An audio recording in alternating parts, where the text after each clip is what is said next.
শুরু হয়েছে জাতীয় ঐকমত্য কমিশন ও রাজনৈতিক দলগুলোর মধ্যে চলমান সংলাপের দ্বিতীয় পর্ব। তবে দ্বিতীয় পর্বের শুরুর দিন আলোচনায় অংশ নেয়নি বাংলাদেশ জামায়াতে ইসলামী। 17 জুন সকালে ঢাকার ফরেন সার্ভিস একাডেমিতে জাতীয় ঐকমত্য কমিশনের সহসভাপতি অধ্যাপক আলী রিয়াজের সভাপতিত্বে শুরু হয় দ্বিতীয় দফার সংলাপ। এতে অংশ নেয় বিএনপি, এনসিপি সহ 30টি রাজনৈতিক দল। নির্ধারিত সময়ের আধা ঘন্টা দেরিতে বৈঠক শুরু হলেও জামায়াতের কোনো প্রতিনিধিকে দেখা যায়নি। বিএনপি নেতা সালাহউদ্দিন আহমেদের আসনের পাশের আসনটি জামায়াতের নায়েবে আমির সৈয়দ আবদুল্লাহ মোহাম্মদ তাহেরের জন্য রাখা হয়। তবে তা খালি ছিল বৈঠকের শেষ পর্যন্তই। দুপুরের খাবারের বিরতি পর্যন্ত আলোচনায় অংশ নেননি জামাতের কোনো প্রতিনিধি। বিরতিতে এই বিষয়ে প্রশ্ন করা হয় উপস্থিত অন্যান্য রাজনৈতিক দলের নেতাদের কাছে।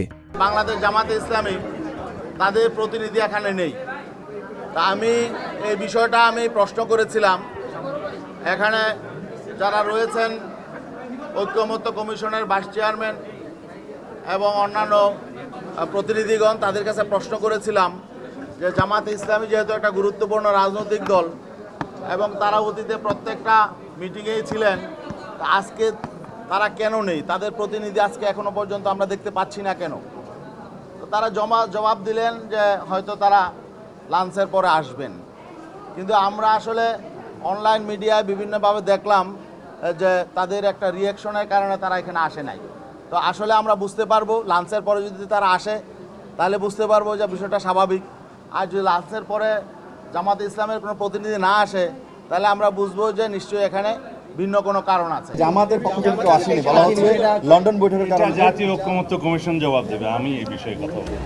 আলোচনায় অনুপস্থিতির বিষয়ে জানতে সকাল থেকেই যোগাযোগ করা হয় জামায়াতের কেন্দ্রীয় নেতাদের সঙ্গে। দুপুরের আগ পর্যন্ত এই বিষয়ে কথা বলেননি দলটির কেউই। দুপুর 12টার পর এই বিষয়ে ফোনে সংবাদকর্মীদের সঙ্গে কথা বলেন দলটির কেন্দ্রীয় নির্বাহী পরিষদের সদস্য ও প্রচার বিভাগের সেক্রেটারি মতিউর রহমান আকন্দ। তিনি জানান, আজকের সংলাপে অংশ নিচ্ছে না জামায়াত।